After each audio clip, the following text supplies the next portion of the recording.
Democracy Now!, democracynow.org, The War and Peace Report. I'm Amy Goodman with Juan Gonzalez. Well, in the wake of the mass shooting at the Washington Navy Yard that left 12 people dead, dozens of gun control activists, many from the Newtown Action Alliance, convened on Capitol Hill Wednesday to try to revive a bill that would expand federal background checks of gun buyers. Family members of shooting victims held signs of their murdered loved ones during an event reiterating their commitment to press for gun control. One of the most powerful speeches came from Chandra Robinson, whose 18-year-old son, Dino Wooldridge, was shot dead on his grandmother's front porch in Chicago nearly 3 years ago. Good afternoon. I would first of all like to say thank you to all of you all that have come out to help us to cry out to our Congress, to our Senate, to our President, Vice President, even to the wives of our politicians. You are mothers. We would hate for you all to have to stand in our shoes and feel what we feel. It doesn't matter what color you are. It doesn't matter what class you're in, whether you're upper or lower. It doesn't matter your environment, and Newtown is here to prove that. What happened in Washington should prove that. It doesn't matter if you're in an urban community. Crime is crime, and something needs to be done about it. My son Dino was 18 years old, standing on his grandmother's porch at 5 o'clock in the evening. He did not deserve to be shot down like an animal. He had potential to be just like we are today, but that was taken away from him. And everybody want to talk about the Second Amendment right. What about our children? They have a right to live. And we stand here today. We stand here today as mothers and fathers up here. And I remember Cleo said it so profoundly, that it's a constant ache in your heart that we can never get rid of. No Tylenol, no morphine, no propofol will ever take this pain away. You guys can leave here and go on with your lives, but we got to go on to empty rooms because our children's lives were taken away by people who should not have had guns anyway. Most of our children's lives were lost by people under 21. This universal background check is a start. We need healing, you guys. And it's a global thing. It's beyond an epidemic. This is genocide in America. Chandra Robinson speaking in Washington, D.C. on Wednesday. She lost her 18-year-old son, Dino, shot dead on his grandmother's porch on October 18, 2010 in Chicago. Chandra Robinson joins us from Chicago, where she serves as an anti-violence activist and evangelist with Radical End Time Ministries International. Still with us, Tom Diaz, author of The Last Gun, How Changes in the Gun Industry Are Killing Americans and What It Will Take to Stop It. Chandra Robinson, what will it take to stop it? What did you tell Congress members? Who did you meet with yesterday in Washington, D.C.? Well, unfortunately, we only had an opportunity to meet with two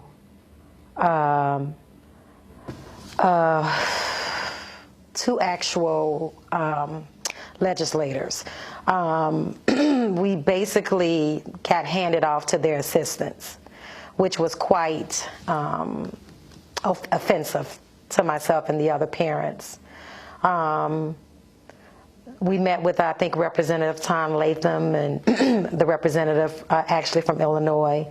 But basically all the rest of them basically handed us off to their assistants. While we feel that some of them, they didn't even take notes. So what will they really tell them, you know, when they give the reports of what we spoke on? And we even had one assistant to say to us, although your stories are compelling and, you know, really heartbreaking, you know, it was basically like, his hands in the air like, what can we really do? And that was quite offensive to the parents because our stories are not meant to be compelling. We're not here for people to feel sorry for us.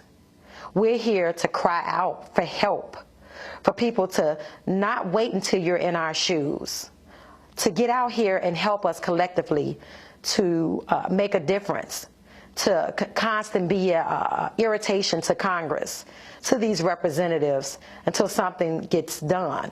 I mean, basically, the bill is there. It just needs to be signed. All we're asking for is universal backgrounds to be put in place. This is a start. Although we know that this is not going to immediately turn things around, we're just asking for a start. We know when you go to the doctor, you go to the doctor because you have a problem, right? You have to first admit that you have a problem. Once you admit that you have a problem, that's when healing can take place.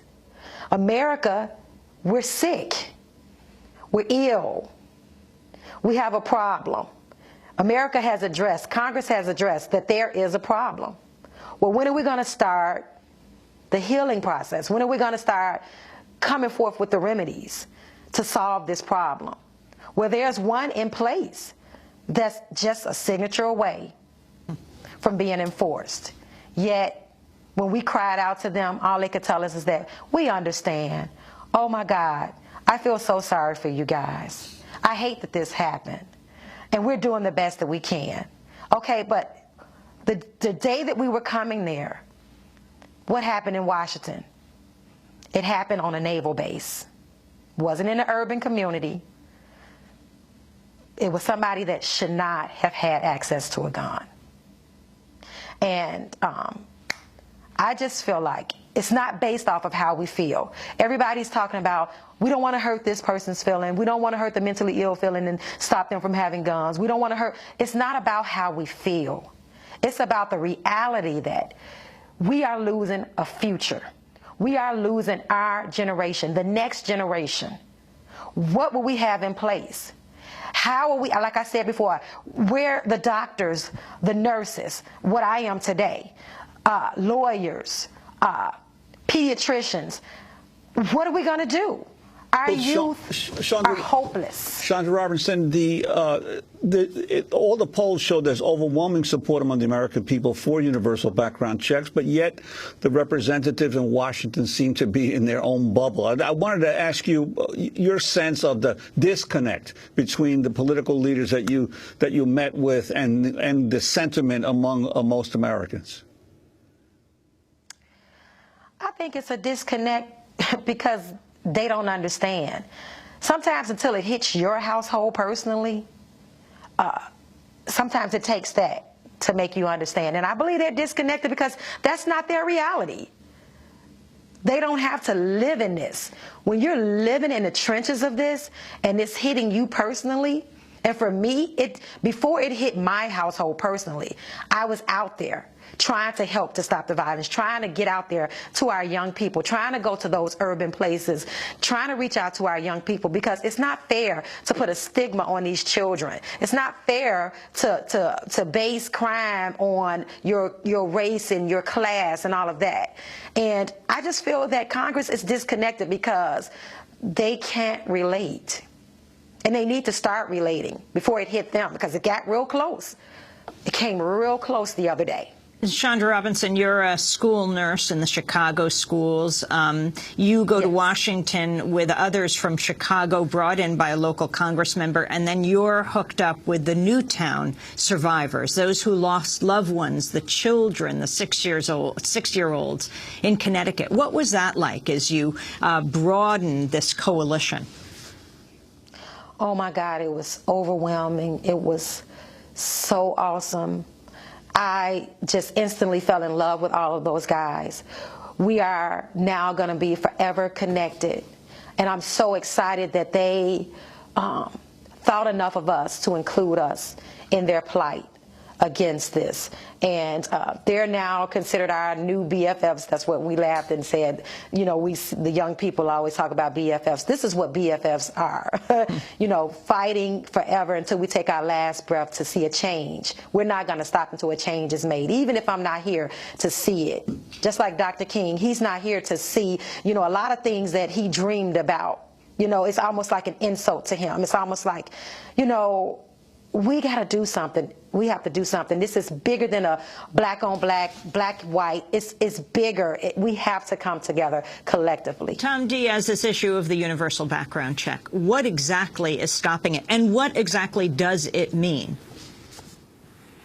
Well, the universal background check means essentially that everyone who takes possession of a gun, buys it or is given it, would have to go through a federal background check, which means the records would be checked, and this is done instantaneously, to see if they fall into the class of people who by law are not permitted to buy or possess firearms. So the universal background check is expanding the check now. Roughly, we think about 60% of firearms transactions are subject to the check, and about 40% are not. And then of the 60% that are, there are lots of gaps and loops, as we've seen in a number of cases, including the Aaron Alexis case. What is stopping it is, I find this very interesting.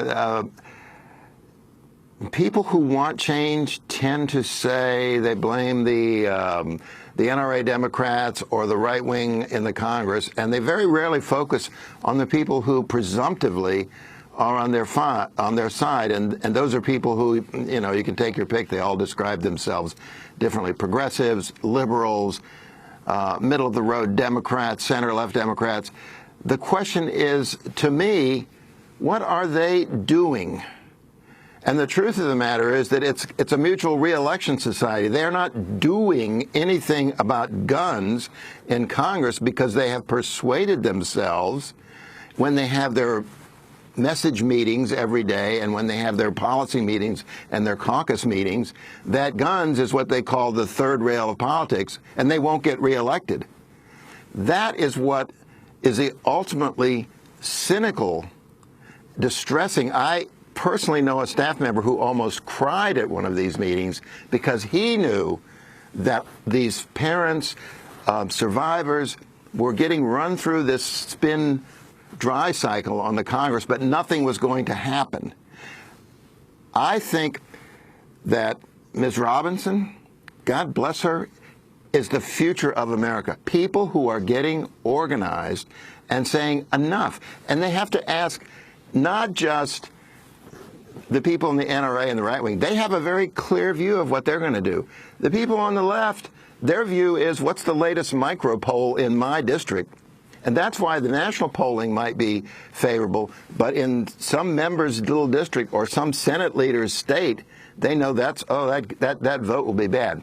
I want to give you one example. It has nothing to do with guns, but it struck me when it happened and it dominated the news, and that's Senator Wendy Davis in Texas.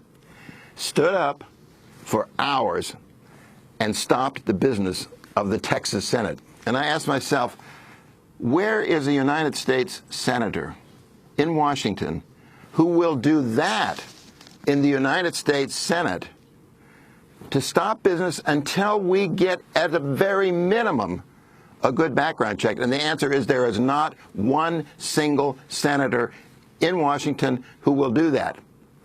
The leadership of the Senate threatened this so-called nuclear option, where they're going to reduce the vote to a simple majority to stop filibusters for nominations.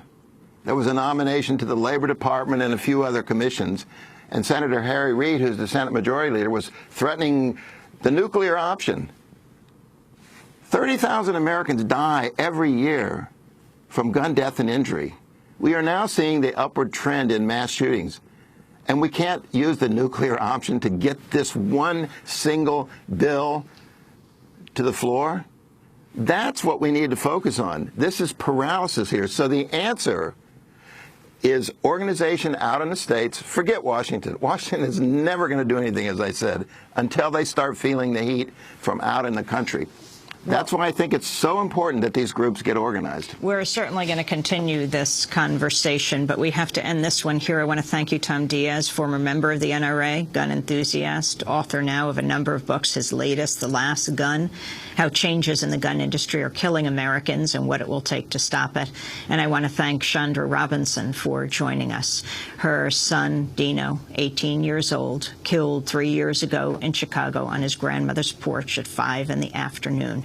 We'll certainly continue to follow your work in Chicago and Washington and wherever you go.